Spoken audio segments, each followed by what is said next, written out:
Good evening, and welcome back to another SundownSurmisings. Surmisings. And you know what? I'm going to tell you that Pastor Gregory and I, I'm here with him. My name is PJ. We have done a collective there it goes again. A collective sigh. You know what? The school year was long, and this is June 5, and we're just so happy that it's done. It's been a slog, and we hope you can kind of enjoy it with us and take that collective breath. Anyway. Yeah, we were really excited last weekend. We were able to celebrate with our seniors and their families. It was done virtually, but we had a great graduation program, and it was just really nice. Pastor Greg, you spoke. Yep. For that time, and even though the school year is done, this is kind of time for us to still continue on. And if you remember, last week we started our memorial series, right. And so we're going to continue that tonight, beginning of talking about the second part of memorial and the significance that means. So, Pastor Greg, introduce a little bit of what we're going to do tonight. Oh, tonight is one of my favorite stories, and if you've ever been in my classes, especially the sophomores, they'll recognize. One of the things that I like to do as a project, I call it the gospel analysis. There's only 5 stories in the Gospels that are in all 4 Gospels. Jesus' baptism. Okay. His birth is not in all 4. Jesus' baptism, and in some cases it's only a couple verses. The feeding of the 5,000, the anointing of Jesus, the trial death of Jesus, and the resurrection of Jesus. Those are only 5. And if you think of it, 3 of those are like really close together. So this is a unique story because it happens in all 4, and we get Matthew's view, Mark's view, Luke's view, and John's view, and each one adds something different. And it's a great exercise because it kind of teaches you about the story and about the authors. I always tell the kids the similarities, what they all share in common, is the story, but the differences tell you about the author, the one who wrote it. Oh, that's cool. Yeah. And so we're going to look at Matthew's account because Matthew uses a particular word that's going to work perfect for our series. So that's awesome. So thank you for joining us tonight. Come along with us, and let's go into Matthew 26, 6 through 13. So if you have your electronic Bible or your Bible, again, we'll post that here again so you can see that. But in Matthew 26, 6 through 13, and we'll turn together. And I believe you're using... I'm using the King James. I'm going to let you read, in fact, verses 6 through...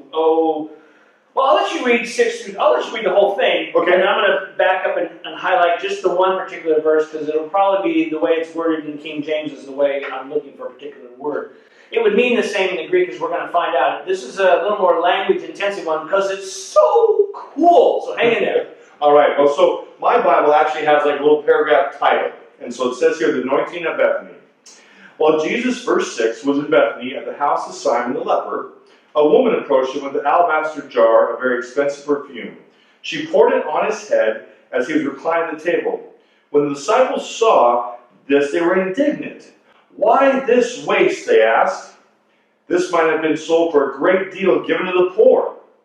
Aware of this, Jesus said to them, "Why are you bothering this woman? She has done a noble thing for me.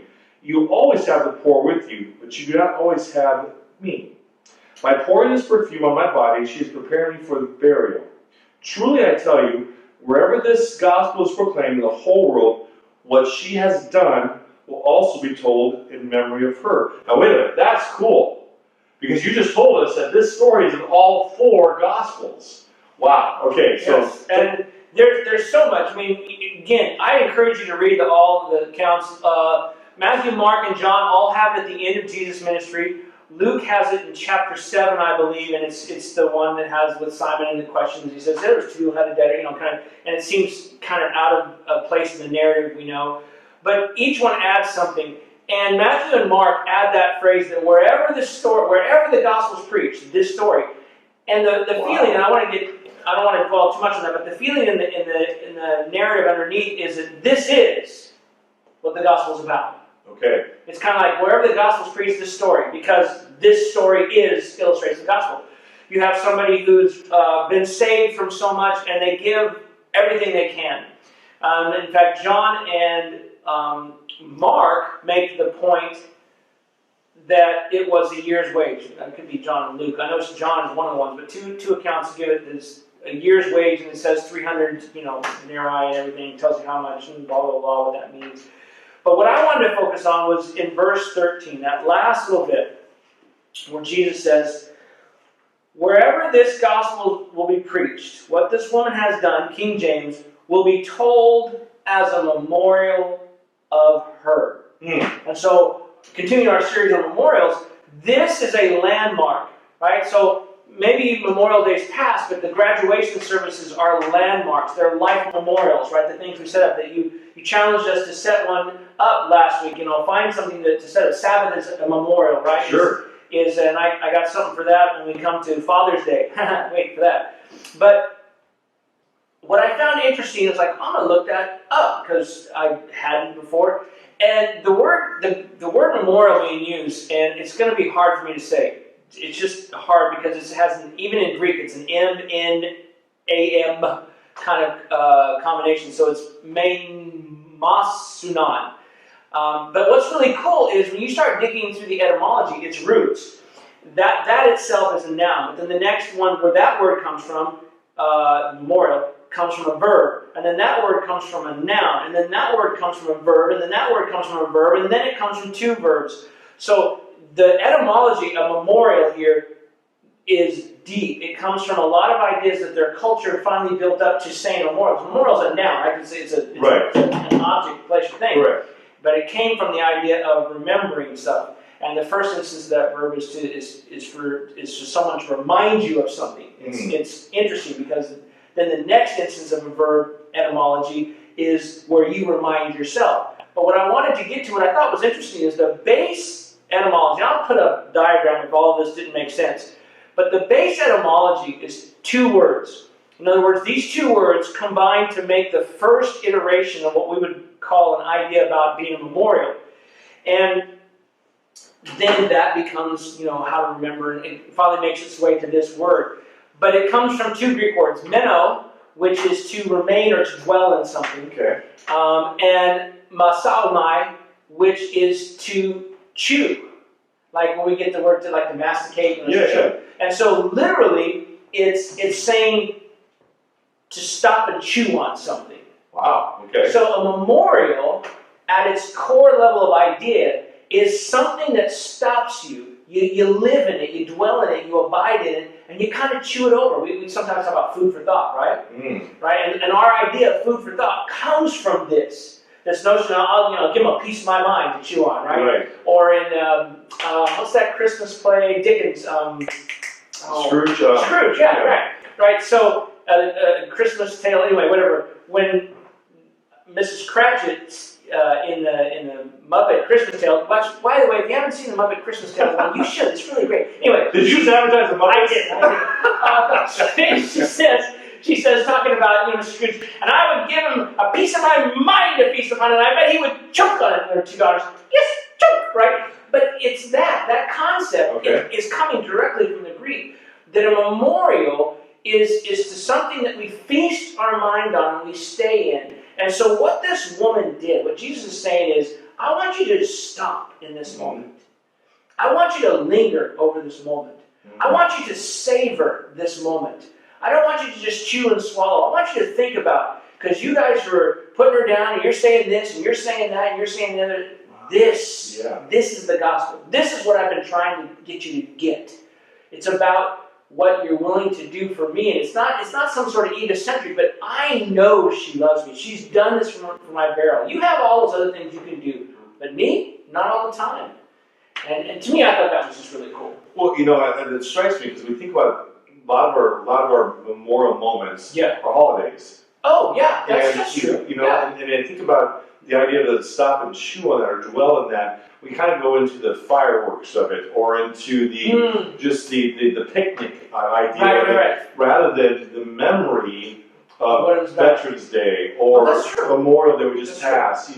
Maybe Thanksgiving we do a little bit of that. A little more of that. Probably not now, because most of it's like, hey, football. Exactly. I can see the Lions play. and Christmas we tend to, a lot of churches gather around the memorial of Jesus' birth and the connection point. But I want to go back to the text for a moment and ask you a couple questions, if you don't mind. Sure. So, do you think when it says, wherever this gospel is proclaimed, the whole world, what she has done will also be told in memory of her, do you think that part landed on her that was so specific? Or because we see the story of her purity of wanting to do this, do you think that even... Are you asking me that if I thought she took it in, she goes, oh wow, that's really important? Did she chew on that later on? Or because as people kind of recognize that, wow, they heard the story, and they probably even asked her, what was that like? What was that moment like? Do you think she chewed on that?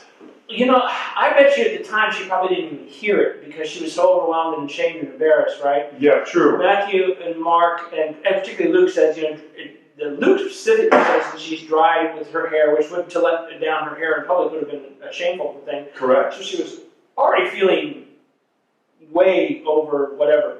John's the only one who tells us who it is. This is Mary, sister of Martha.